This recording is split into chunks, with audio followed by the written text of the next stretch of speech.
श्रेया और सुहानी उस भूतनी की बॉडी को स्ट्रेचर पर लुढ़काते हुए इमरजेंसी में लेके जा रहे थे। उसके मुंह पर आटा लगा हुआ था। हमें कहीं से खून निकलता तो नहीं दिख रहा था, पर उसकी शक्ल बता रही थी कि उसको बहुत जोर से लगी थी। रुक, ये होश में है, पहले इसका नाम पता पूछते हैं, अगर बताएगी तो ही ट्रीटमेंट करवाएंगे। सुहानी ने उसका फेस हिलाया। क्या कह रहा है तू? श्रेया तो नहीं समझी, पर उस भूतनी पर मेरा ब्लफ चल गया। वो तुरंत बोली, ऐसे ना छोड़कर जाओ भैया, इलाज तो करा दो कम से कम। शाबाश, इलाज में अभी 10 मिनट लगेंगे, तब तक अपना बायोडेटा दे। तू कौन है और इसके घर में क्यों घुस रही थी? That means इसी ने वो डॉक्टर्स वाली राइटिंग में मुझे धमकी वाला नोट भेजा था। नहीं दीदी, मैंने थोड़ी, मुझे तो खुद धमकी मिली थी। हाय, कूला टूट गया मेरा। मैं रेशमा हूँ भैया, ये जरा मेरी जेब से पर्ची निकालियो। मैंने उसका व्हाइट गाउन देखा। इस गाउन में जेब कहाँ है? गाउन के अंदर हाथ डालो ना, जेब है। मुझे ऑकवर्ड फेस बनाते हुए देख सुहानी ने अंदर हाथ डाला तो पाया कि उसने गाउन के अंदर पैजामा पहना हुआ था। उसकी पॉकेट में पर्ची थी। सुहानी ने वो पर्ची ओपन की तो देखा अंदर उसी भाषा में धमकी थी जिसमें सुहानी को धमकी दी गई थी। ये तो पिछली वाली पर्ची से भी टफ है। इतना टफ तो सीए का एग्जाम भी नहीं होता यार। ट्राई तो कर, क्या लिखा है? ट्राई क्यों करना, इसको धमकी मिली थी, यही बताएगी। हाय, बहुत दर्द हो रहा है। मैं वही हूँ जिसने तुमको उस दिन डराया था जब बारिश हो रही थी। ओह, तो तू ही थी जो कबाड़ी वाले के साथ पकड़ी गई थी। तब तो तू कह रही थी कि तुझे कुछ भी नहीं पता, और अब तो इससे बदला लेने आ गई। नहीं भैया, मैं तो फैक्ट्री में काम करती थी। वो मुझे बेला फुसला के कच्चे घर में ले गया। फिर क्या, तेरा भी मूड बन गया? तुम तीनों एक तरफ खड़े हो जाओ ना। तुम सर पे खड़ी हो, ये साइड में खड़े हैं, वो पैर के पास। गर्दन घुमाने में दर्द हो रहा है बार बार। मुझे हंसी आ गई। वो बिना हमें देखे भी तो जवाब दे सकती थी, पर हम तीनों एक साथ खड़े हो गए। उसका नाम मुकेश है, पुलिस केस हो गया उसके खिलाफ। घरों से सामान भी चोरी करता था ना वो, तो उसी चक्कर में फोन ना कर पाया कि पुलिस ना पकड़ ले। पत्थर फेंक के मार दिया मेरे घर के बाहर। क्या लिखा है इसमें? इसमें लिखा, रात 10 बजे भूतिया घर में आ जाइए चुपचाप, वरना जानते मार दूंगा। मतलब तुम उस रात घर में पहुंची तो तुम्हें ये वाइट गाउन और ये रस्सी सब वही मिली? ना, मुकेश मिला बस। उसने पहले फोम के गद्दे पहनाए, तब ये गाउन पहनाया। वो तो सुबह तक वही रहेगा। मेरी और श्रेया की एक साथ आंख चमकी। हम दोनों सुहानी को रेशमा के पास छोड़कर तुरंत हॉन्टेड हाउस के लिए निकल पड़े। आज उस पार्किंग वाले को अच्छे से धोना चाहता था मैं। श्रेया ने स्मार्टनेस दिखाते हुए लोकल थाने का नंबर अपने मोबाइल में फीड कर लिया। इधर हम वापस हॉन्टेड हाउस की तरफ दौड़े जा रहे थे और उधर होशियारपुर में अथर बेचारा गहरी नींद से उठ गया। अथर को पहले 2 मिनट ये समझने में लग गए कि वो कहाँ पड़ा था। फिर जब होश आया तो देखा उसके राइट हैंड पर स्वीटी सो रही थी, इसलिए उसका हाथ ऑलमोस्ट डेड हो चुका था। बेचारे ने जैसे जैसे स्वीटी की गर्दन के नीचे से अपना हाथ निकाला तो हाथ झुनझुन करने लगा। कॉल इतनी देर में बंद हो गई, लेकिन अगली सेकंड फिर फोन बजने लगा।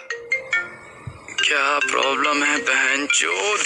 अथर ने जैसे तैसे फोन देखा, राकेश मामा कॉल कर रहे थे। क्या हुआ मामा जी, सब ठीक तो है ना? ओए खत्तू ठीक बैठ जाओ। क्या हुआ? ए बैठो, हॉस्पिटल वाले कहते ने कि 1 लाख रुपए जमा करो।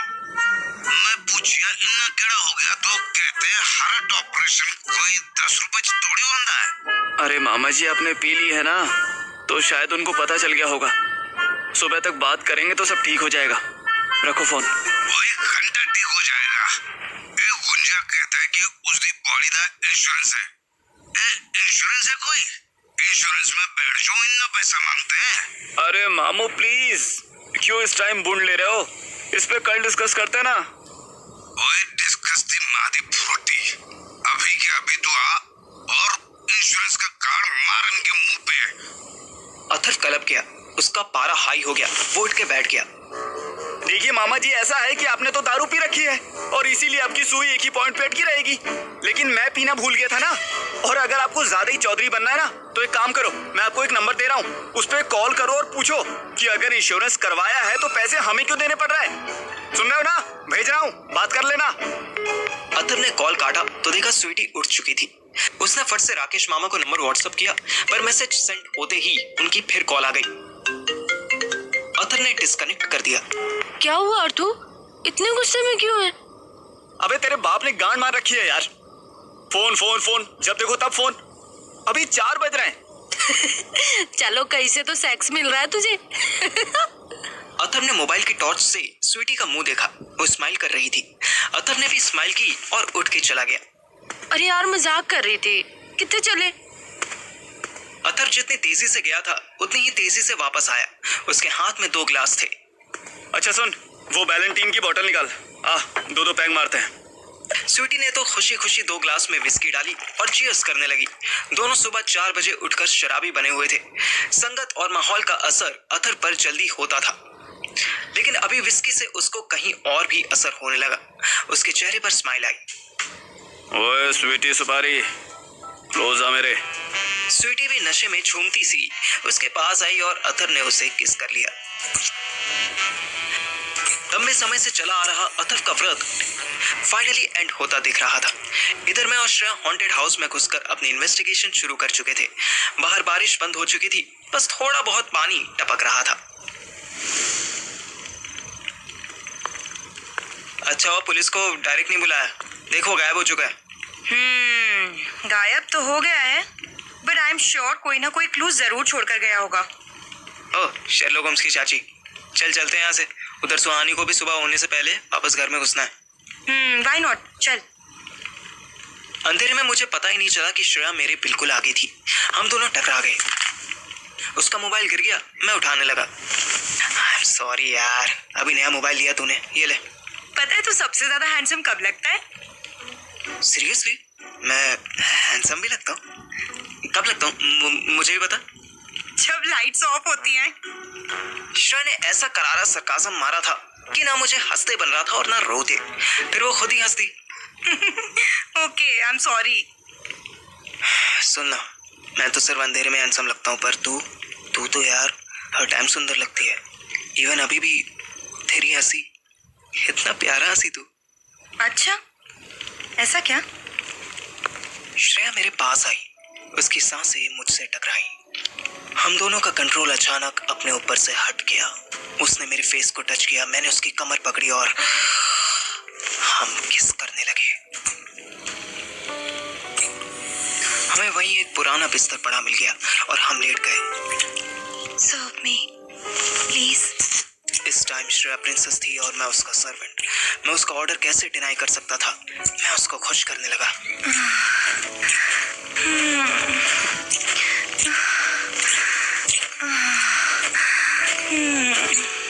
श्रेया की बॉडी की इतनी अच्छी खुशबू थी कि उसके किसी भी बॉडी पार्ट पर किस करने में मुझे 1 सेकंड भी हेसिटेशन नहीं हो रही थी। हम दोनों मोबाइल की लाइट्स में एक दूसरे से ऐसे लिपट गए जैसे एक सांस की भी दूरी बर्दाश्त करनी मुश्किल थी। श्रेया कब मुझे नीचे करके मुझे खुश करने लगी, मुझे पता भी नहीं चला। Easy Shreya, easy. ऐसा लग रहा था जैसे हम दोनों एक न्यू डांस फॉर्म इन्वेंट कर रहे हों। मेरे होंठ उसके पूरे बदन को मोती समझकर किस कर रहे थे। हम दोनों कब पीक पर पहुंचे और कब एक दूसरे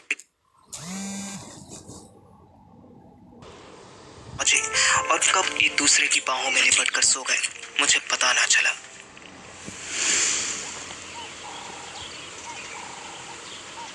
श्रेया मुझसे पहले उठी, शायद उसे ठंड लगने लगी थी। न चाहते हुए भी वो आज फिर बारिश में भीग गई थी। बाहर थोड़ी थोड़ी रोशनी होने लगी थी। वो उठी और सबसे पहले अपनी और मेरी एक पिक्चर क्लिक की। उसी क्लिक की आवाज से मेरी नींद खुल गई। पागल, तूने फोटो क्यों ली? कोई देख लेगा तो? अपने लिए स्पेशल टाइम था मेरे लिए। अगर सेक्स इसे कहते हैं तो I wanted every fucking day. Thank you. Truly speaking, ऐसा एक्सपीरियंस मुझे पहले कभी नहीं हुआ। This was amazing, something special. Shreya शायद अनकंफर्टेबल होने लगी या उसे कुछ याद आ गया। वो तुरंत बोली, चल जल्दी, वो वहाँ रेशमा के पास बैठी होगी। यू सर उसको मॉर्निंग से पहले ही घर पहुंचना है, रिमेम्बर? मुझे सुहानी की याद आई तो मैं तुरंत उठा और कपड़े पहनने लगा। सुहानी हमें हॉस्पिटल के गेट पर ही मिल गई। वो इतनी नींद में थी कि उसने कुछ भी गड़बड़ नोट नहीं किया। हम उसे घर ले आए। उसके रूम में पहुंचते ही मैंने लेटर हटाई ही थी कि श्रेया बोली, वही सुन, सुनीता आंटी का फोन आया था, घर बुला रही है। अच्छा ना, चल 6 बज रहा है, 7 बजे तक आलू पराठे बनने स्टार्ट हो जाएंगे। बहुत कस के भूख लग रही है। Always hungry. आफ्टर ऑल इतनी मेहनत। शट अप, चल जल्दी। हम दोनों मस्त बातें करते हुए 5 मिनट से भी पहले अथफ के घर पहुंच गए। हमें लगा वहां हमारे लिए पराठे बने होंगे, पर उधर तो अलग ही सीन चल रहा था। वहां श्रेया की मम्मी पूर्णिमा, सुहानी की मम्मी गुंजा और अथफ की मम्मी सुनीता आंटी एक साथ बैठी थी। मम्मा, आप सुबह सुबह यहाँ? तू उसे छोड़, अपनी बता। अथर्व से शादी फिक्स कर ली और मुझे ही नहीं बताया। मैं और श्रेया दोनों बहुत चक्के रह गए। सुनीता आंटी उठी और पूरी फिल्मी स्टाइल से एक कंगन लिया और श्रेया को पहना दिया। बाकी दोनों औरतें भी ताली बजाने लगी।